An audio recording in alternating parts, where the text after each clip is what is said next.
Voilà, ce matin, comme vous l'avez pu le voir, nous allons parler de la crainte de Dieu, qui est la clé d'une intimité véritable avec lui. De tout temps, Dieu a désiré avoir une relation avec les êtres humains.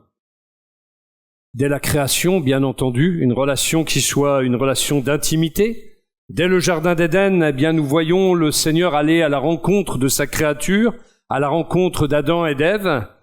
Et ils connaissaient donc tous les deux les délices de cette communion. Je rappelle d'ailleurs que le mot Éden signifie délices. Et ils connaissaient donc les délices de cette communion. Un des psaumes dit il y a des délices à ta droite.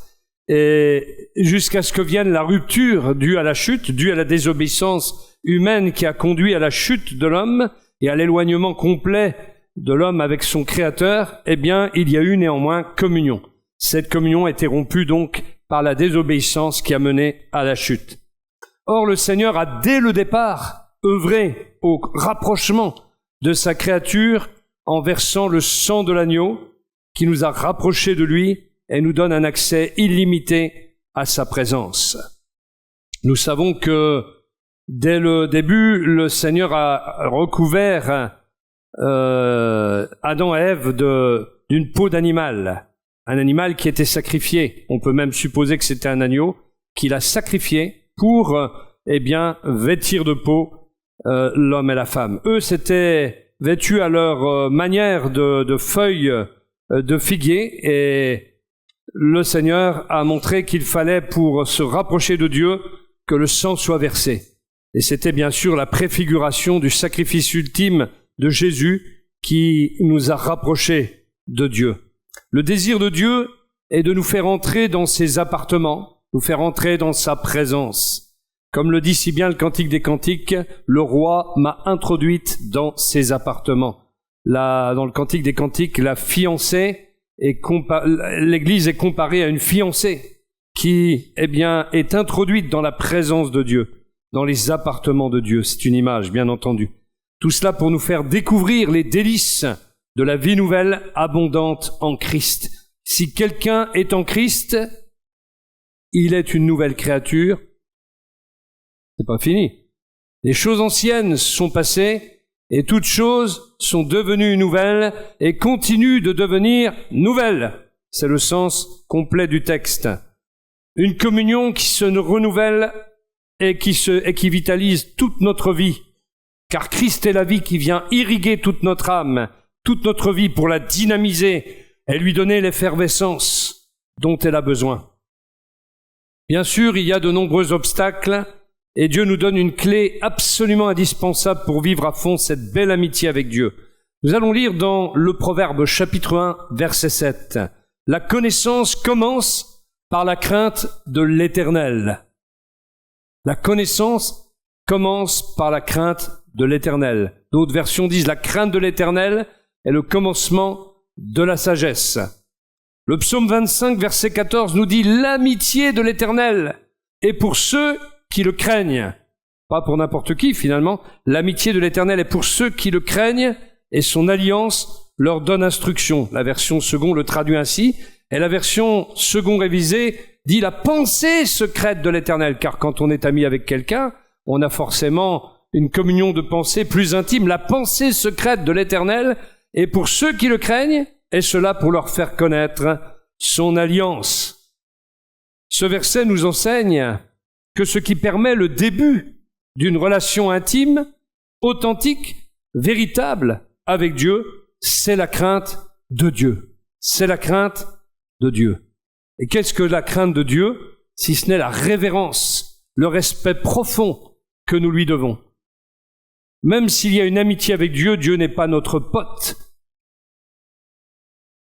Dieu n'est pas quelqu'un dont on se sert. Ce n'est pas un tiroir automatique de bénédiction. Comme on va au guichet pour retirer de l'argent, on ne peut pas aller au guichet automatique de retrait des bénédictions comme cela. Il y a quand même une condition pour s'approcher de Dieu. L'homme ne peut pas s'approcher de Dieu avec sa religiosité. Plusieurs ont essayé. Adam et Ève ont essayé, revêtus de peau de feuilles de figuier, à leur manière, ce qu'ils avaient pensé c'est-à-dire prendre le fruit du sol, mais non, ce n'est pas le fruit du sol. Pareil, Caïn a voulu offrir un sacrifice à Dieu qui était le fruit du sol, on le verra, mais ce n'est pas la manière dont Dieu veut que nous nous approchions de lui. La seule manière pour l'homme de s'approcher de Dieu, c'est à cause du sang versé par un innocent. Et pour nous, l'innocent, c'est le juste, Jésus, le Christ, annoncé par les prophètes, annoncé par les lois et les cérémonies de l'Ancien Testament, prophétisé, préfiguré, préimagé par tout ce qui est inscrit dans l'Ancien Testament. Proverbe 2, versets 1 à 5, va plus loin et nous parle de cette connaissance qui est parallèle à la crainte de Dieu. Mon fils, si tu reçois mes paroles et si tu gardes avec toi mes préceptes, si tu rends ton oreille attentive à la sagesse, et si tu inclines ton cœur à l'intelligence, oui, si tu appelles la sagesse, et si tu élèves ta voix vers l'intelligence, si tu la cherches comme l'argent, si tu la poursuis comme un trésor, alors tu comprendras la crainte de l'Éternel, et tu trouveras la connaissance de Dieu. Qu'est-ce que la connaissance de Dieu si ce n'est une information à propos d'une personne avec qui l'on entretient une forte relation?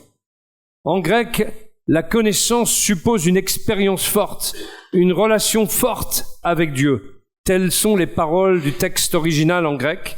Une expérience forte, une relation forte avec Dieu. La crainte de Dieu consiste donc à retenir ses commandements comme des trésors, c'est-à-dire à incliner notre oreille à sa parole en étant disposé à obéir en toutes circonstances. En effet, Jacques chapitre 1 verset 22 nous dit que connaître la volonté de Dieu et ne pas la faire, c'est se séduire soi-même.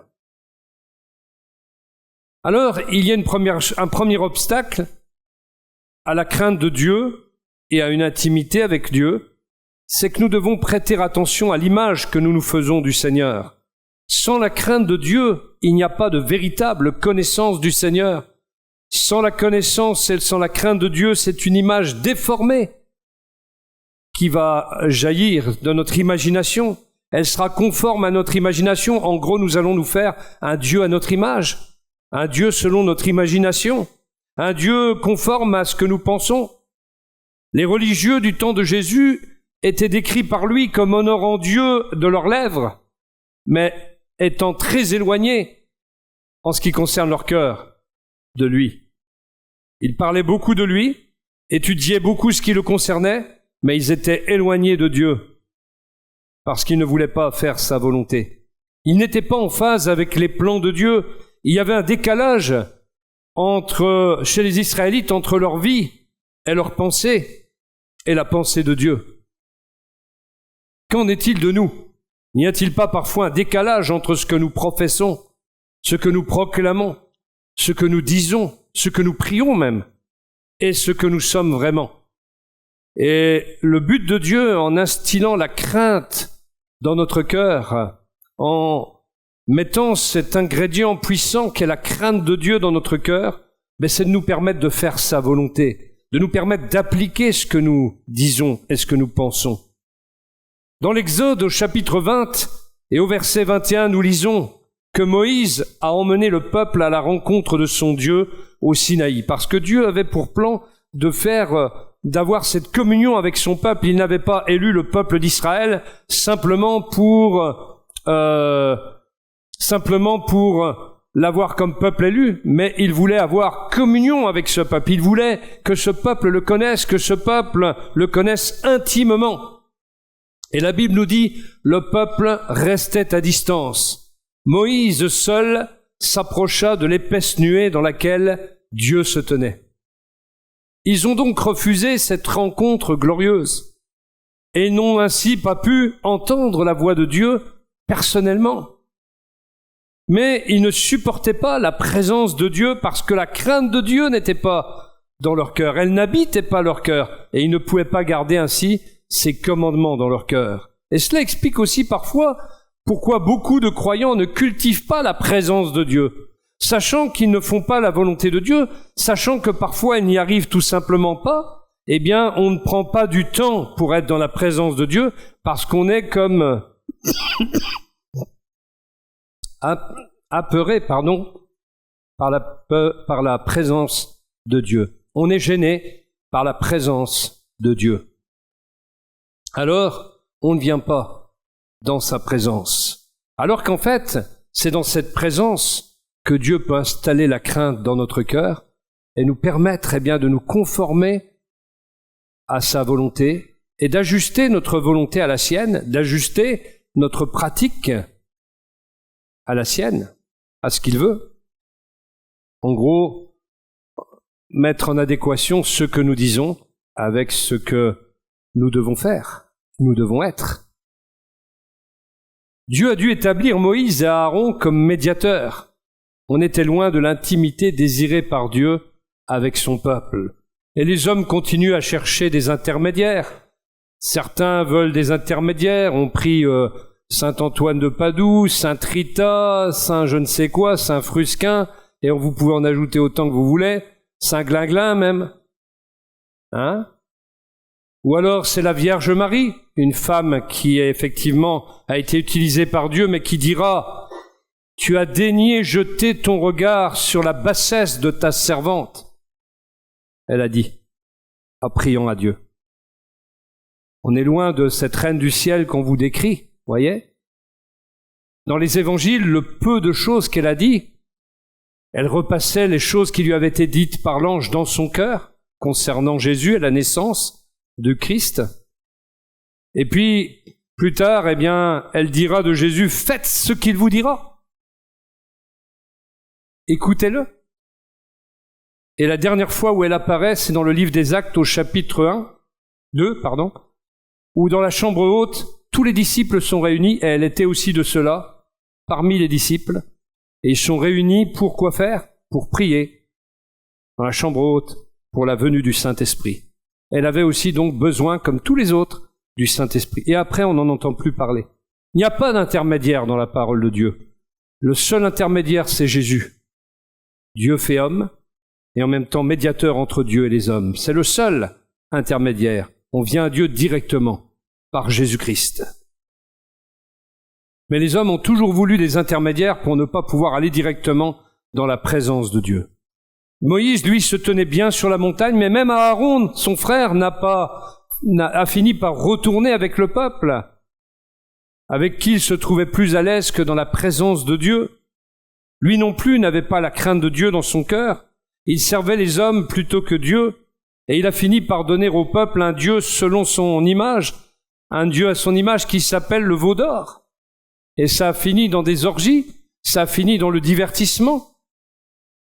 Et quand les hommes servent un Dieu selon leur imagination, ça donne souvent quelque chose de mauvais, de déformé, et en tout cas de malsain. Et voilà ce qui est arrivé avec Aaron. Et voilà ce qui peut arriver aussi quand les hommes de Dieu, plutôt que de cultiver la présence de Dieu, préfèrent être toujours avec les frères et sœurs, mais à un moment il faut s'en écarter parce que pour ne pas être influencé et pour pouvoir aussi recevoir la pensée de Dieu, donc il faut prendre du temps dans la présence de Dieu, il faut prendre du temps pour préparer son message aussi devant Dieu. On ne peut pas être toujours avec les autres, sans quoi on va risquer d'être comme Aaron, n'étant pas dans la présence de Dieu. On n'aura pas la crainte de Dieu et on présentera un Dieu aux autres qui sera conforme à notre imagination, qui sera conforme aussi à leur imagination. Et ça fait qu'après on est une église qui ne sert pas un vrai Dieu, mais un Dieu selon nos caprices, un Dieu selon ce qu'on veut. Seulement, Dieu a dit dans sa parole que ses pensées étaient loin de nos pensées. Il faut toujours s'en rappeler. Dans l'Exode au chapitre 32, nous lisons versets 1 et 2, « Le peuple, voyant que Moïse tardait à descendre de la montagne, s'assembla autour d'Aaron et lui dit, « Allons, fais-nous un Dieu qui marche devant nous, car ce Moïse, cet homme qui nous a fait sortir du pays d'Égypte, nous ne savons ce qu'il est devenu. » Remarquez le langage. Ce Moïse, c'est dire le peu d'estime qu'ils avaient pour cet homme. Ce Moïse, cet homme qui nous a fait sortir du pays d'Égypte, nous ne savons ce qu'il est devenu. Aaron leur dit, « ôtez les anneaux d'or qui sont aux oreilles de vos femmes, de vos fils et de vos filles, et apportez-les-moi. » Aaron était pourtant un leader charismatique, il attirait les gens vers lui, mais il n'avait pas la crainte de Dieu, et il n'avait surtout pas de courage pour aller à l'encontre de ce que le peuple voulait.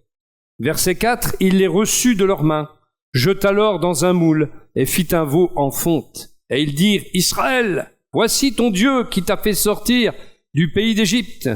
Ils avaient déjà renié ce que Dieu disait, tu n'auras pas d'autre Dieu devant ma face et tu ne te feras pas des images, etc., etc. Ils n'ont pas renié Dieu, mais ils ont rejeté Moïse.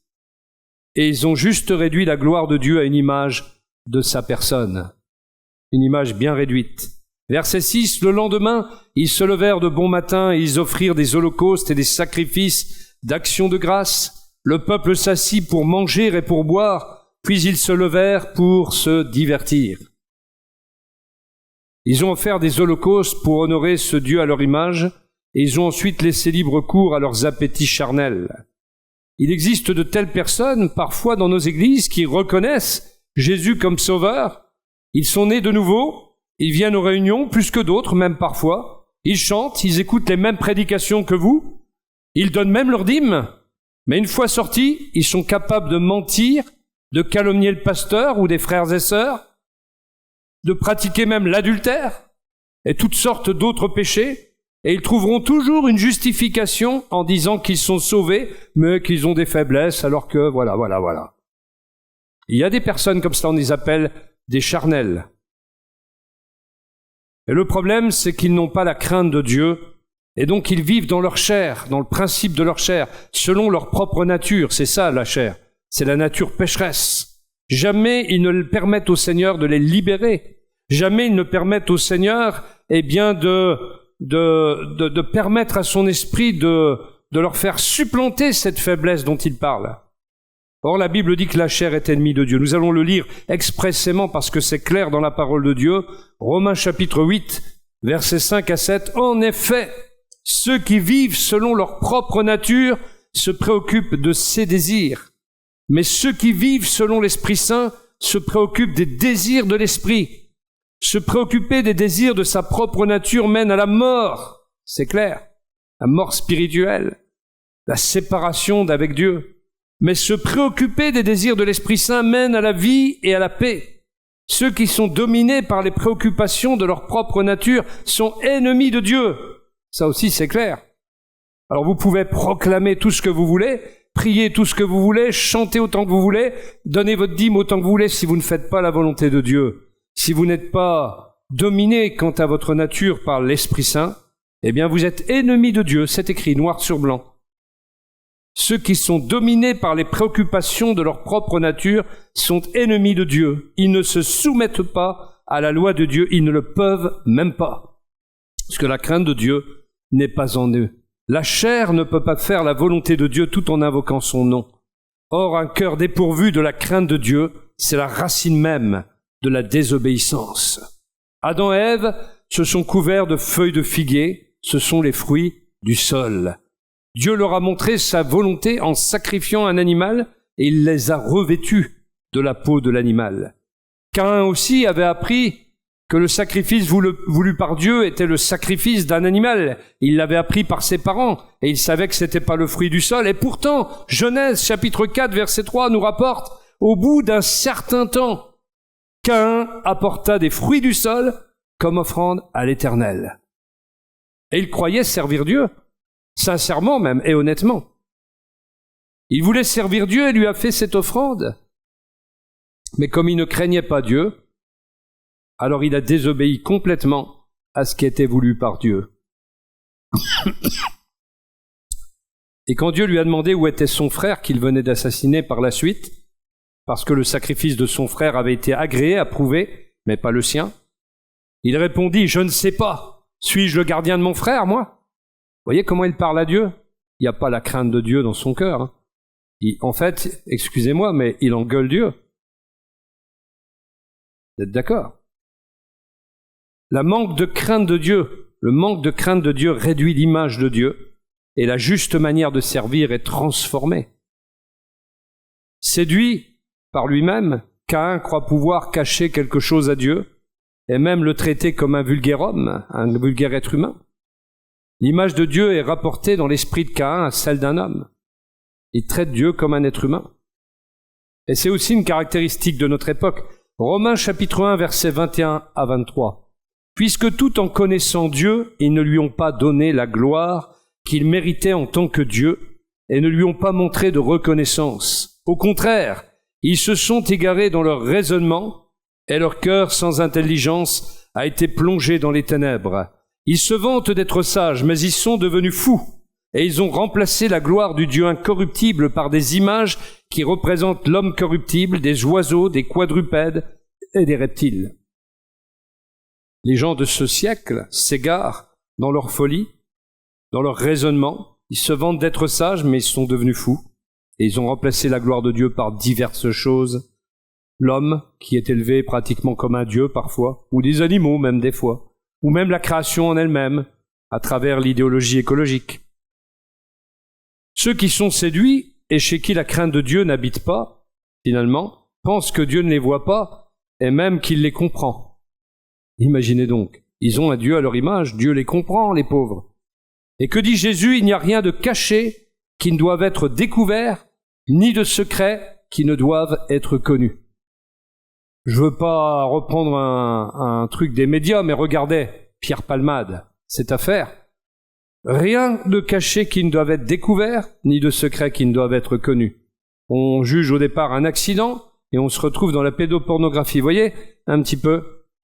Et des histoires comme ça, on en a évidemment pléthore. J'ai pris celle-là parce que c'est la plus connue en ce moment. Le deuxième obstacle à la crainte de Dieu, c'est croire que l'on obéit alors qu'on se trompe. La séduction peut aller plus loin, comme croire qu'on obéit alors qu'on désobéit. Vous avez l'exemple dans la Bible du roi Osias, c'est quelqu'un qui est monté sur le trône du royaume de Juda à 16 ans, quand son père Amatsia est mort. Et il a cherché la face de Dieu pour recevoir de l'aide afin de régner, étant donné son jeune âge. Et Dieu l'a fait prospérer, Dieu l'a béni, il a connu l'abondance, il a connu le succès dans ses entreprises. Puis un jour, l'orgueil est venu s'opposer à la crainte de Dieu et il a fini par se révolter. Et la Bible nous dit qu'il a été frappé de lèpre après avoir voulu brûler les parfums du lieu très saint à la place des sacrificateurs. Il a voulu prendre une place qui n'était pas la sienne, alors qu'il savait très bien que ce rôle était dévolu aux sacrificateurs. Eh bien, il a voulu jouer les sacrificateurs à la place des sacrificateurs. Il n'était pas moins spirituel qu'auparavant, puisqu'il venait d'adorer Dieu. Mais c'est l'orgueil qui l'a élevé et qui a œuvré contre la crainte de l'Éternel dans son cœur et contre l'humilité qui aurait dû habiter son cœur. Caïn aussi s'est irrité contre Dieu, et tous deux pensaient avoir raison face à Dieu. En voulant vivre dans l'intimité de Dieu, ces gens ont vu l'orgueil les en éloigner, parce que les choses du cœur n'étaient pas traitées. Et si on ne laisse pas le Seigneur traiter les problèmes de notre cœur, l'orgueil de notre cœur, on a un jour des problèmes, parce que nous l'avons lu tout à l'heure, il n'y a rien de caché qui ne doivent être découverts, ni de secrets qui ne doivent être connus, et on ne peut rien cacher au Seigneur. Et dans nos églises, il y a aussi beaucoup de gens qui prétendent vivre dans l'intimité de Dieu, alors que leur vie n'est pas du tout conforme au désir de Dieu. Et parfois certains disent que Dieu leur avait révélé ceci ou cela, alors même que ça contredit la parole de Dieu. Comment peut-on sortir d'une réunion de prière, par exemple? Je ne vous parle pas d'une chose qui est arrivée ici, et critiquer le pasteur ou les frères et sœurs juste après une réunion de prière, c'est juste un exemple. J'ai pas dit que c'était arrivé. Mais vous voyez ce que je veux dire. Ce sont des tendances. S'approcher de Dieu avec un cœur idolâtre est un autre obstacle. On peut en effet s'approcher de Dieu avec un cœur idolâtre, comme les Israélites. Et ce qui peut nous préserver d'une telle séduction, c'est la crainte de Dieu, qui nous fait venir à lui avec un cœur neutre, disposé à entendre son enseignement, disposé à entendre sa correction, un cœur qui ne s'appuie pas sur sa propre intelligence ou des désirs égoïstes, mais qui désire connaître la volonté divine. La pire séduction, c'est vraiment l'idolâtrie, avoir des idoles dans son cœur. Aujourd'hui, les gens n'ont plus forcément, quoique, des idoles dans leur maison, comme autrefois les téraphimes. Vous entendez parler des téraphimes, c'était des statuettes que les gens possédaient chez eux, comme une sorte de fétiche protecteur pour leur maison. Mais aujourd'hui, on n'a plus forcément ça, quoique, par rapport à certains, des fois, mais on a des idoles dans le cœur. Vous pouvez avoir votre mari comme idole, votre femme comme idole, vous pouvez avoir une personne comme idole, vous pouvez avoir, telle ou telle chose qui constitue votre idole. Aujourd'hui, les idoles sont plutôt dans le cœur. Tout ce qui n'est pas le premier, tout ce qui est premier dans notre cœur, tout ce qui prime à la place de Dieu est une idole, selon la parole de Dieu. Et ce qui peut nous préserver d'une telle séduction, c'est la crainte de Dieu. Même la cupidité, nous dit l'apôtre Paul, c'est de l'idolâtrie. C'est le fort désir de posséder un bien ou de l'obtenir. Ça peut être un rang social, ça peut être une situation professionnelle. On peut vouloir une situation professionnelle parfois, mais qui nous éloigne de Dieu. Il y a des gens qui ont parfois eu des situations professionnelles à 400 kilomètres de leur domicile, alors qu'ils auraient pu faire autrement.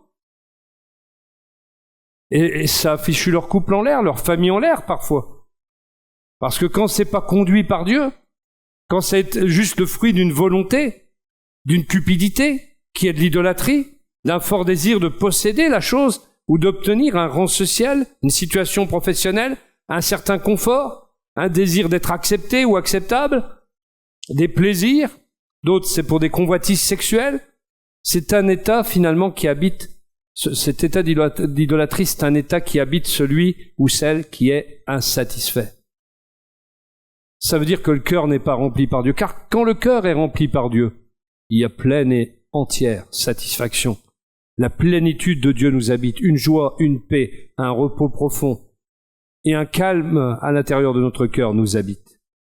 Et tous ces désirs violents de posséder ceci, d'avoir cela, sont complètement réprimés parce qu'il y a l'action du Saint-Esprit dans notre cœur. Mais quand on ne veut pas de cela, forcément, il y a un moment donné, nous cachons cette non-volonté d'obéir à Dieu, mais on ne peut pas la cacher longtemps. À un moment donné, il n'y a rien de caché qui ne doive être découvert, ni de secret qui ne doive être connu. La parole de Dieu répond à tout cela en disant « Ne vous livrez pas à l'amour de l'argent, contentez-vous de ce que vous avez, car Dieu lui-même a dit « Je ne te délaisserai point, et je ne t'abandonnerai point. » Il y a d'abondantes joies devant ta face, des délices éternelles à ta droite, la pleine satisfaction en Dieu, la communion avec lui. Les Israélites ne cessaient de désirer, de convoiter ce qui leur paraissait le meilleur pour eux, et ils n'aimaient pas le processus par lequel Dieu les faisait passer pour hériter de la terre promise. Ils murmuraient, ils se plaignaient de l'eau, ils se plaignaient de la nourriture, ils n'avaient aucune crainte de Dieu dans leur cœur, et ils étaient même cupides. À un moment, ils préfèrent même revenir en arrière. Ils veulent revenir en Égypte alors qu'ils ont crié pendant un certain nombre d'années parce qu'ils étaient dans l'esclavage. Ils finissent par préférer l'esclavage en Égypte que la liberté dans la terre promise. Ils préféraient le plaisir au gain qui consiste à connaître Dieu, parce que c'est un gain de connaître Dieu. Paul a dit « Christ est ma vie, et la mort m'est un gain ». Il préférait aller de l'autre côté avec le Seigneur, même plutôt que vivre, tellement il avait connu la plénitude qu'on trouve en Jésus. Il préférait donc le plaisir au gain qui consiste à connaître Dieu et demeurer avec lui. Bien des choses peuvent prendre la place de Dieu dans les cœurs. Un quatrième obstacle est celui-ci qui ressemble à l'égarement de Balaam. Vous avez un personnage dans la Bible, dans l'Ancien Testament. Il y avait des hommes qui avaient été envoyés par le roi de Moab pour demander à Balaam, un homme qui recevait des paroles de Dieu. Donc des gens lui ont été envoyés par le roi de Moab qui s'appelait Balak. Et ces hommes sont venus demander à Balaam de maudire le peuple d'Israël, imaginez donc, pour qu'il perde la bataille contre eux. Et ils voulaient le convaincre. Et Balaam a joué les hyper spirituels, comme parfois il y en a dans nos églises. Vous savez ce qu'il y a dit? Nombre 22, verset 8. Remarquez, cet homme connaissait la volonté de Dieu, savait très bien qu'on ne pouvait pas maudire le peuple d'Israël puisque c'était le peuple de Dieu. Un homme de Dieu ne pouvait pas maudire le peuple d'Israël. Et qu'est-ce qu'il dit? Passez ici la nuit et je vous donnerai réponse d'après ce que l'Éternel me dira. En gros, les gars, attendez, je vais passer du temps dans la prière pour vous répondre. Alléluia. Et les chefs de Moab restèrent chez Balaam. Croyez pas le cinéma qu'il a fait, alors qu'il connaissait la volonté de Dieu. Mais il a joué les hyper spirituels. Et bien des croyants auraient pu parler comme lui. Verset 9, Dieu vint à Balaam. Dieu a même pris le temps de lui répondre quand même alors qu'il connaissait la volonté de Dieu. Dieu vint à Balaam et dit, qui sont ces hommes que tu as chez toi? Parce qu'en fait, Dieu Ce qu'il veut lui dire, c'est que ces hommes-là, il aurait dû les bouter dehors à coups de pied aux fesses. Ils n'ont rien à faire chez lui, en fait. Et Dieu lui montre qu'il n'a pas prié à ce sujet, car ce sont des hommes qui viennent lui demander de maudire son peuple. N'y a-t-il pas des sujets pour lesquels nous devrions n'avoir pas besoin de prier et connaître la volonté de Dieu avant même de la lui demander? Dieu a été très clair avec Balaam. Verset 12, Dieu dit à Balaam, tu n'iras point avec eux. Tu ne maudiras point ce peuple, car il est béni. Verset 13, Balaam se leva le matin et il dit au chef de Balak, allez dans votre pays, car l'Éternel refuse de me laisser avec vous. Remarquez bien le langage. L'Éternel refuse de me laisser aller avec vous. Lui, il avait envie d'y aller, voyez. Balaam, il n'était pas très content, en fait. Il ne se réjouissait pas de faire la volonté de Dieu, ni de la connaître. En fait, il était attiré par l'honneur et l'argent que voulait lui offrir le roi Balak. Et celui-ci va continuer en envoyant des gens. Alors il a dit, l'Éternel refuse, c'est pas moi je refuse, c'est pas moi je prends position, c'est l'Éternel veut pas que je fasse ça, donc je le ferai pas. Mais en fait, il n'est pas content de faire la volonté de Dieu. Alors il va continuer, le roi Balak, à envoyer des gens plus élevés, et il va être poussé par sa convoitise, Balaam, et par des puissances démoniaques. À un moment donné, il y a des puissances démoniaques qui viennent aussi séduire. Ça s'appelle la tentation, hein. Mais chacun est tenté quand il est attiré et amorcé par sa propre convoitise, nous dit Jacques, chapitre 1, verset 14. Tous nos désirs opposés à la volonté de Dieu sont de la convoitise, de l'idolâtrie, et l'ennemi, Satan, joue son rôle en nous attirant dans le piège, car il sait qu'on ne peut pas être attiré parce que l'on ne désire pas. Chacun est amorcé par sa propre convoitise. Il nous tente toujours légalement, hein, sur la base de quelque chose de légal. Là où il n'a pas de droit, il n'y a pas, hein, mais si on lui donne un droit, d'où la parole ne donnait pas accès au diable, mais à partir du moment où quelque chose nous attire, le diable viendra nous tenter. On résistera ou on résistera pas, mais il viendra nous tenter. Et nous sommes attirés par les désirs que nous n'avons pas placés à la croix et par ceux que nous convoitons également. Tout ce que nous cachons, un jour vient nous tenter. Balaam n'a pu aller jusqu'au bout, car il savait qu'on ne pouvait rien faire contre l'ordre de l'Éternel et contre le peuple d'Israël, mais il continue dans son hyperspiritualité. Verset 19. Maintenant, je vous prie, restez ici cette nuit, et je saurai ce que l'Éternel me dira encore. Vous rendez compte, l'hypocrite? Dieu lui a déjà parlé, et il dit au gars qui va prier, attendez les gars, je suis un hyper spirituel, je suis un grand prophète, je vais prier, puis je vais demander à Dieu la volonté divine. Il la connaît, l'hypocrite. Il se moque de Dieu, il croit que Dieu peut changer d'avis. Il cherche à obtenir de Dieu ce qu'il veut avec obstination. Sa joie n'est pas d'obéir à Dieu, il est idolâtre. La parole de Dieu concernant Saül, qui lui aussi a voulu jouer les sacrificateurs à la place du sacrificateur, Dieu lui dira la rébellion est comme le péché de divination, et l'obstination comme une idolâtrie et des théraphim, ces idoles dont on parlait. Voyez? La rébellion égale occultisme, en gros. C'est une équation de Dieu. Et que répond Dieu à Balaam, verset 20? Dieu vint à Balaam pendant la nuit. Vous voyez la patience de Dieu? Dieu vient à Balaam pendant la nuit et lui dit, puisque ces hommes sont venus pour t'appeler, lève-toi, va avec eux, mais tu feras ce que je te dirai. Balaam se leva le matin, sella son ânesse et partit avec les chefs de Moab. La colère de Dieu s'enflamma parce qu'il était parti. Voyez? Rendez compte que le gars, il sait la volonté de Dieu. Dieu le bluffe finalement en lui disant, vas-y, allez, mais tu feras ce que je te dirai. Et puis après, la colère de Dieu vient, parce que le gars, il n'a pas compris que Dieu était contre dès le début. On pourrait penser, en lisant ça, que Dieu est schizophrène, hein, mais en fait, Dieu a répondu tout simplement à Balaam selon les désirs de son cœur, selon les désirs cupides, je dirais même, de son cœur. En effet, persévérer dans la convoitise alors que Dieu nous a déjà révélé sa volonté fait qu'à la fin, Dieu nous livre à un jugement, et pour nous juger, il nous livre à notre égarement. Il nous livre à ce que nous convoitons. Il nous donne ce que nous voulons qui est contre sa volonté et qui est passible de son jugement, mais il nous livre à cet égarement, à ce dérèglement. Parce qu'il y a cette obstination du cœur, cet entêtement, cette séduction. Et c'est ce qui est arrivé aussi à Israël dans le désert. Ils avaient la manne, Dieu les nourrissait quotidiennement, et ils se sont lassés d'en manger, ils ont récriminé, ils ont réclamé, ils ont même exigé de la viande. Et Dieu leur en a donné. Dieu leur a donné selon leur désir cupide et a même pour cela accompli un miracle. Il est même dit que la viande, à un moment, ils l'ont vomi tellement ils en ont mangé. Il les a rassasiés de leurs mauvais désirs. Il a fait un miracle même pour cela. Il fit souffler dans les cieux le vent d'Orient, et il amena par sa puissance le vent du Midi, le Sud. Il fit pleuvoir sur eux la viande comme de la poussière, et comme le sable des mers les oiseaux ailés. Il n'y a pas de caille dans le désert, il a fallu les faire venir. Il les fit tomber au milieu de leur camp, tout autour de leur demeure. Ils mangèrent et se rassasièrent abondamment. Dieu leur donna ce qu'ils avaient désiré. Ils n'avaient pas satisfait leurs désirs, ils avaient encore leur nourriture dans la bouche, lorsque la colère de Dieu s'éleva contre eux. Il frappa de mort les plus vigoureux, il abattit les jeunes hommes d'Israël. Psaume 78, versets 26 à 31. Prenons garde que Dieu ne réponde à notre obstination dans notre convoitise en nous donnant ce qu'on veut, mais qui deviendra alors un cadeau empoisonné. Je pense à des situations.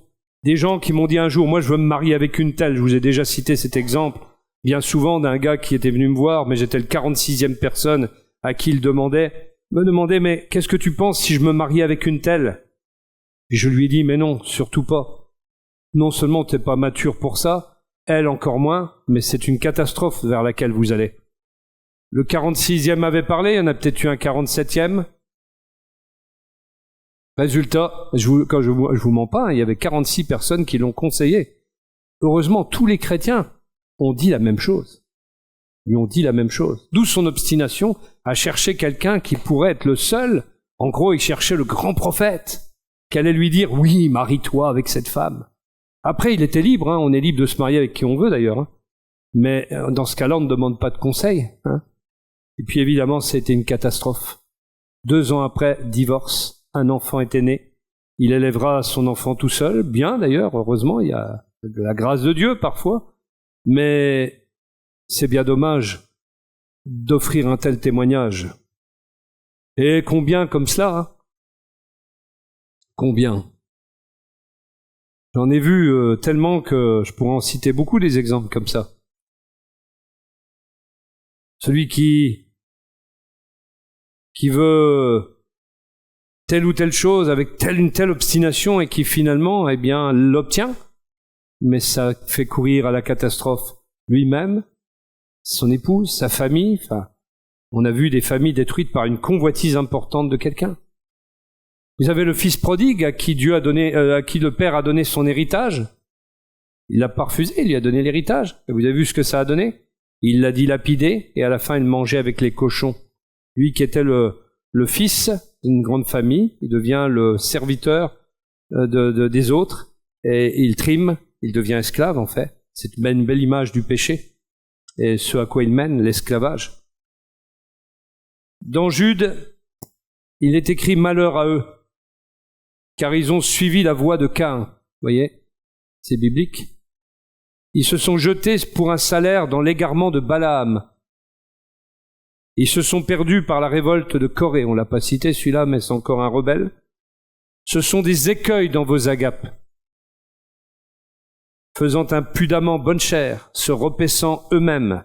Ce sont des nuées sans eau, poussés par les vents, des arbres d'automne sans fruits, 2 fois morts, déracinés des vagues furieuses de la mer, rejetant l'écume de leurs impuretés, des astres errants, auxquels l'obscurité des ténèbres est réservée pour l'éternité. Il parle de ces hommes et ces femmes sans consistance, qui suivent un temps le Seigneur mais qui ne vont pas jusqu'au bout, qui se justifient à travers des faiblesses qui en fait n'existent pas parce que ces faiblesses peuvent être transcendées par la puissance de Dieu. Mais comme il n'y a pas cette volonté de le craindre et de faire sa volonté, alors le Saint-Esprit n'a jamais la liberté de pouvoir libérer ces gens. Il ne lui donne pas cette possibilité.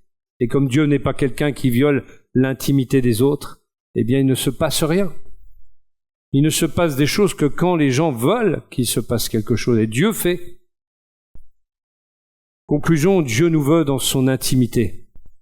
Et pour cela, il nous offre de laisser entrer dans notre cœur la crainte de Dieu, ce profond respect, cette profonde déférence. C'est des termes qu'on n'emploie plus tellement, je l'avoue, mais il faut les dire pour qu'ils reviennent au goût du jour. La déférence, c'est quoi? C'est le respect profond. La révérence, on ne parle plus de ce qu'est la révérence. Pourtant, c'est biblique. Révérer, c'est respecter profondément, c'est même élever dans le respect même. C'est élever la personne que nous révérons dans le respect. Dieu veut cette intimité-là et cette crainte de Dieu dans notre cœur, commencement de la sagesse. C'est la clé d'une plus grande intimité avec Dieu. C'est la clé d'une vie de victoire sur le péché. C'est une clé pour la liberté de notre esprit, pour être tranquille, pour vivre vraiment avec l'esprit libre, pas constamment inquiété par des tas de choses dans nos pensées. C'est une clé pour vivre dans l'assurance. C'est une clé pour vivre une vie de prière plus fructueuse. C'est une clé pour une vie porteuse du fruit de l'esprit, des dons de l'esprit même. Et Dieu donne sa force à ceux qui le craignent. Cette crainte produit l'obéissance, sans condition, dans le cœur et dans les actes. Et nous sommes dans le temps où il y a beaucoup de déséquilibre, de séduction. Il y a cette parole de Jésus, il y aura de la séduction, même s'il était possible, chez les élus. Croyez-vous qu'un élu peut être séduit? Question théologique. Jean-Charles répond oui. Y a-t-il quelqu'un qui répond autre chose? Vous répondez tous oui? À l'unanimité? Pas d'abstention? Je vous remercie. Eh bien oui, un élu peut être séduit, sinon il ne l'aurait pas dit. Et combien d'élus avons-nous connus, tout simplement, finalement, qui ont été séduits? Des gens qui ont marché des années avec nous, et qui ne sont plus là pour parler de ce qu'ils ont fait et vécu, qui étaient authentiques, qui étaient profonds, mais à un moment ils ont dévié parce que leur cœur n'était pas droit, leur cœur n'a pas craint Dieu. Il y a beaucoup de gens comme ça, ils sont plus avec le Seigneur, ceux-là. Il y a parfois des gens qui sont plus avec nous, mais qui sont encore avec le Seigneur, mais il y en a d'autres, ils ont complètement dévié. Beaucoup de déséquilibre, beaucoup de séduction, même pour les élus, et il nous faut veiller pour ne pas tomber. Et avec la crainte de Dieu, eh bien, nous pouvons nous rapprocher beaucoup plus de Dieu, être préservés et gardés de toute chute. C'est ça aussi que la crainte de Dieu amène. Elle nous préserve de la chute. Elle nous préserve du péché. Celui qui craint Dieu, il est comme ce que dit le psaume. Je serre ta parole dans mon cœur pour ne pas pécher contre toi. C'est exactement la clé pour être préservé. Celui qui est né de nouveau se garde lui-même, est-il écrit. Bien sûr, parce qu'il se préserve. S'il ne pratique pas le péché, justement, celui qui est né de nouveau ne pratique pas le péché, et il se garde de toute chute, forcément, par cette crainte de Dieu qu'il a en lui. Alors la conclusion est faite par un verset. « Ainsi, mes bien-aimés, dit Paul, comme vous avez toujours obéi, travaillez à votre salut avec crainte et tremblement, non seulement comme en ma présence, mais bien plus encore maintenant que je suis absent, car c'est Dieu qui produit en vous le vouloir et le faire, selon son bon plaisir. Amen. » Puissions-nous avoir cette crainte au fond de nous. C'est ce qui va nous garder, c'est ce qui va nous préserver, c'est ce qui va nous faire avancer, c'est ce qui va nous faire cultiver une intimité avec Dieu qui sera puissante, qui va être source de fruits, qui va être source de bénédiction, qui va nous permettre, eh bien, autour de nous de propager quelque chose de bon, une influence saine, spirituelle, qui va permettre à d'autres, eh bien, de chercher ce qui peut bien nous animer, nous. Amen. Et c'est ce que nous voulons. Je crois ce matin qu'on peut demander cela à Dieu. Est-ce qu'on peut chacun, pour notre part, dire à Dieu, Seigneur, instaure en moi la crainte de l'Éternel, qui est le commencement de la sagesse. Nous allons prier quelques instants.